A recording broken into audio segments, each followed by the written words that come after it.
Have you ever wondered what the food of Final Fantasy VII could taste like? Today I'm going to try to make a Chocobo Ranch breakfast casserole. Even though the Chocobo Ranch is a very small portion early on in the OG game, by the time you get to the end, once Meteor's been summoned, it plays a large part in getting access to the ultimate summon materia, Knights of the Round. But more on that later. First, let's start this casserole. To start, we need to preheat our oven to 350 degrees Fahrenheit. Now, toss in your sausage or whatever meat you're using. You can use bacon, ham, even ground chicken here, but I'm using hot breakfast sausage. Flatten this down so it forms a crust on the bottom. This will really enhance the flavor. And while this cooks, we need to shred our cheese. You can easily use pre-shredded cheese here, but I prefer to shred my own because it melts so much better and tastes 1,000 times better than pre-shredded cheese.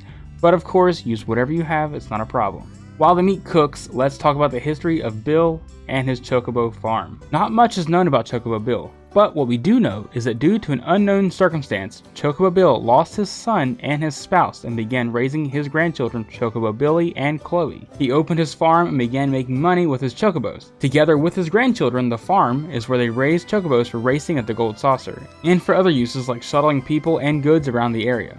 Alright, let's head back to the kitchen and check on our sausage. We want to get a big bowl and put in our bag of shredded hash browns, 6 servings of egg whites, 3 eggs, a can of cream of chicken soup, 2 cups of sour cream or non-fat Greek yogurt, salt and pepper of course, and then finally add in your meat. Give this a mix and combine everything together. This may seem difficult at first because of the frozen potatoes, but just keep working with it, it'll eventually all come together. Now once that's combined pretty well, you want to add in about half of your cheese, and then continue to fold all that back in together to really mix everything together. Grab your casserole dish and oil it up. Spoon your hash brown breakfast casserole mixture in the casserole dish and flatten it out the best you can, really getting all the air bubbles and seams out of the corners and the edges. It should look about like this.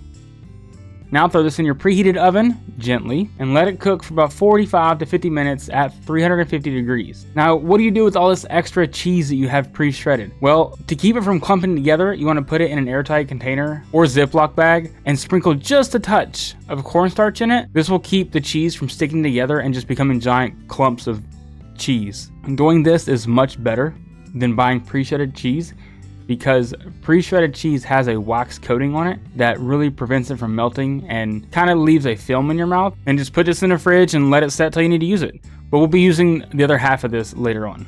Now, back to the Chocobo Ranch. When you first get here, if you greet the Chocobos, you are greeted with a special song and dance from the Chocobos.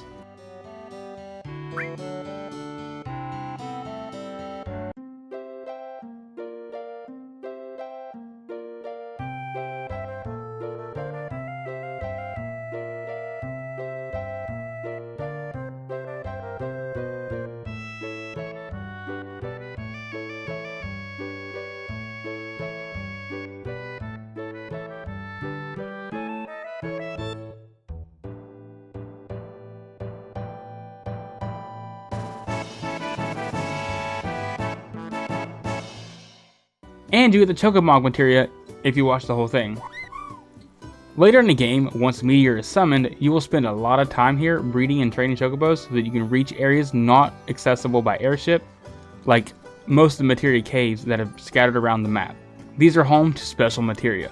One such materia is the ultimate summon, Knights of the Round. Colby at the farm will keep notes of what the great Chocobo Sage tells the party as you visit him throughout the game. The Chocobo Sage is a mysterious figure of unknown origin, but shares similarities with Etc. He gives the player information and advice on how to breed special Chocobos, but with his memory often failing him, he can only divulge so much information at a time. Thankfully, Chloe is able to keep track of all this information for us, so we can come back to her anytime we need information that he's told us previously. Alright, now let's go back and check on that casserole. Now that everything is cooked, add the remainder of the cheese on top of the casserole, and then turn your oven to broil and let this cheese melt. And just for a few minutes, don't walk away. If you do, the cheese will completely burn and crisp. We don't want that. We want a little bit of a crisp, but not too much. Pull it out and let it rest until you can't wait any longer. I divided this up myself into 12 servings. For 12 servings, this is about 350 calories with these macros. I'll post it on the screen here. So while the ranch may seem like a small area of importance at first, it actually is extremely important in getting access to one of the most powerful summons in the game. Let me know in the comments if you've ever made a breakfast casserole before, and if so, what has been in yours? Bacon, ham gravy. Anyway, I'm gonna go eat this, breed some chocobos, and go grab that nice dry materia. Thanks for watching. Peace.